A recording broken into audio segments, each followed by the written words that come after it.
my beloved Boss Mike Severa.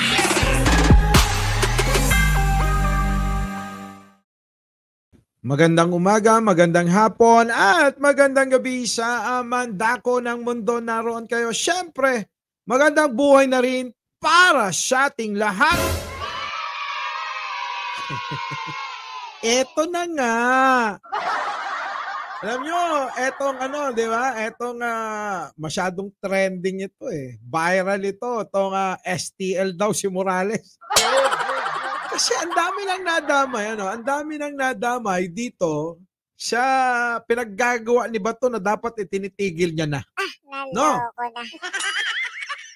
Pero mo pati yung dating PIDEA chief na si si General Santiago. Abay, nadamay. Naloko na. Nadamay eh. Sino kaya susunod na general na masasama dyan? Boss Mike, sino pang general? O lahat na kaya, imbitahin nyo na. Bullshit na yan. Grabe talaga tong na to eh. Oo, bakit nga ba tinawag na STL yan? Si Morales. Boss Mike, ano meaning ng STL? Small time lottery. Yung ba yun? Baka mamaya, susunod yan, ipatawag na rin si Mel Robles.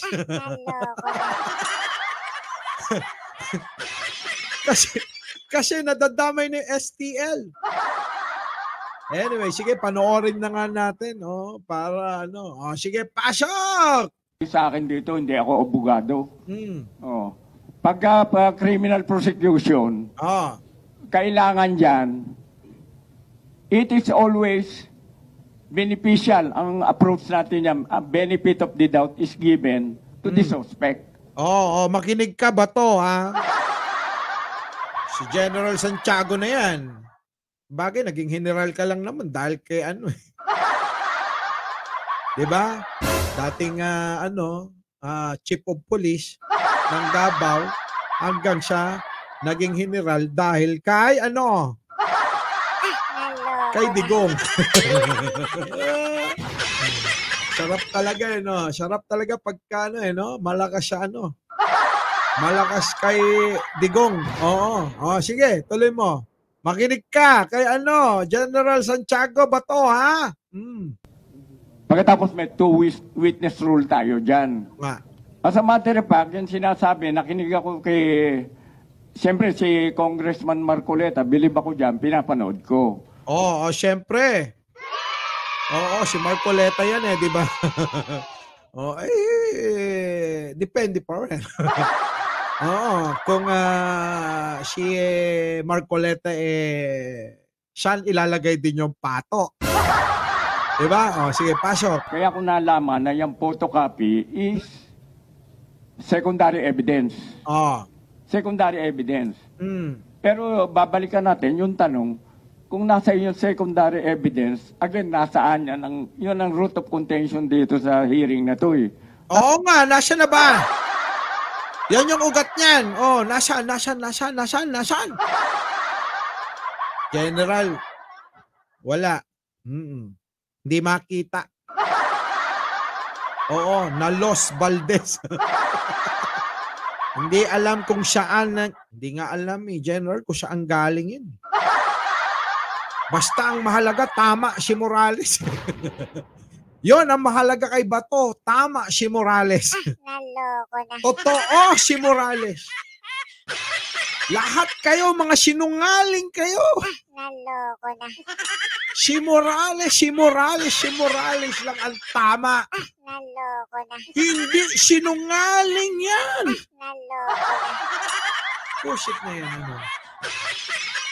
Pero mo si Bato, naniwala sa isang sinungaling. Sa isang umaming nagtanim ng ebidensya. Naloko na. Grabe. Ganon si Bato. Ano magagawa mo, Boss Mike? Ayunan na lang natin. Naloko na. Kasi sasakit ulo mo dyan. Diba? Masakit. masakit. Oo, masakit sa ulo si Bato.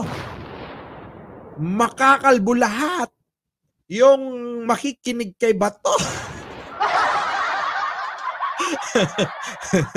Oo nga, sa bagay, si Kalbo nga, nakalbo eh. Tayo pa kaya makikinig sa kanya. Sige, General, pasok. Saan yung original? Nasaan? O pagkatapos, tinatago, ito naman si Maharlika, pinangalanan yung, siya na nagturo eh. Oo nga, ito naman si Maharlika kasi. Nasaan ba si Maharlika? Ba't hindi mag-testify dyan? Naku, hindi nila palalabasin yan. Hindi papayagan ni Bato yan kasi si Maharlika bubu. Pagka yung tinanong dyan, mamamali-mali yun. Mamamali-mali nang sasabihin. Umamin nga yun na si Digong daw galing. Diba? Aminadong kay Digong galing yung Pidealix na yun. Ay, yung pulburon na yun Siniksik niya lang daw yung Pidealix na yun diba? Asahan nyo doon. Mahina yun si Maharlika. Ngaw-ngaw lang ang alam nun. Sige, pasok. Nasa vlog yan eh. Oo nga. Tinuro niya kung sino source. Nag-volunteer daw na nag-report. Ngayon, kung papakinggan ko lahat at papaniwala akong napapanood ko sa YouTube, wala na. Ang gulo-gulo na natin lalo. Oo nga, ang gulo-gulo nila Kung ano-ano pinagsasabi. Puro kasinungalingan. Pa-interview pa lang, pa-interview yung si Kalbo. Sinong Kalbo? Si Morales kay Maharlika. Diba? Walang ginawa kundi magpa-interview. Sa SMNI, nagpapa-interview din. Kung ano-ano sinasabi, syempre, aayunan at magiging yun. Gagawin nilang malisyoso. Lahat ang sasabihin ni Morales. Sige, General, pasok. Hindi mo naman kung sino totoo at sino mali ron sa YouTube eh. Marami niya kung magsalita. Meron ko may mga professional na kuwan. Alam mo, huwag kang magagalit. Yan na. Maraming professional na sinungaling, di ba? Si Maharlika, yun. Di ba? Yan, yung mga vlogger ni Duterte. Puro mga sinungaling. Sige. Huwag kang magagalit, Jonathan, ha? Jonathan, sabi ni General, huwag kang magagalit, ha? Jonathan, ang tawag ng mga kaibigan namin sa iyo, STL.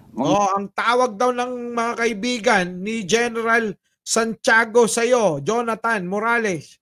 STL. Ano ba STL? Ano ba STL, General? Sige, pasok. Kung kakalimutan STL, kilala ka nila personally. Kilala ka na STL? Ang STL, STL? Alam ko, the small town lottery. Professional storytelling alayar.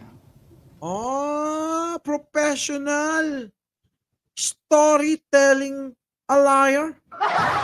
Sinungaling ka, Morales. Kilala ka nilang sinungaling ka. Yan ang pagkakakilala nila sa'yo. Walang iya ka. So parang, wala tayong magagawa, General. Si Bato na kalbo, na kagaya ni Morales, siya lang para kay Bato ang nagsasabi ng totoo. Kayo, kahit mga general kayo, hindi kayo paniniwalaan ni Bato. Bakit, Boss Mike? Kasi para kay Bato, si Morales lang ang may moral. May moral. Kahit na merong, kahit may napatunayan na sa Korte Suprema at aminado na si Morales, para kay Bato, si Morales lang ang malinis. Wala lang iba. Di ba? Ganon no? Sorry, ganon. STL, yun ang sabi sa akin. Kilala ka nila.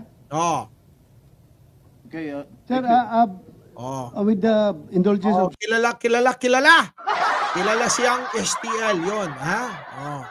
Di ba? Storytelling alayar. Ganun ba yun? Parang, ulitin mo nga, boss, yung mali yata yung sinabi mo. Wait, eto. Storytelling alayar. Kita mo? Storytelling alayar. Yan si si Morales, hindi. Hindi daw, General, Shiba to. Sabi, hindi.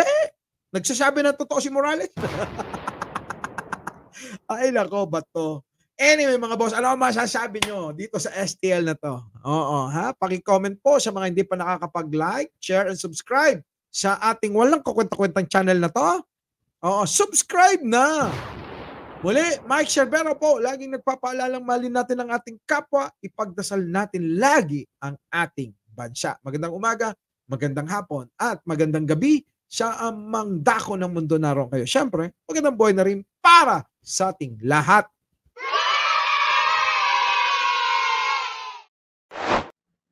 Our beloved Boss Mike Severa.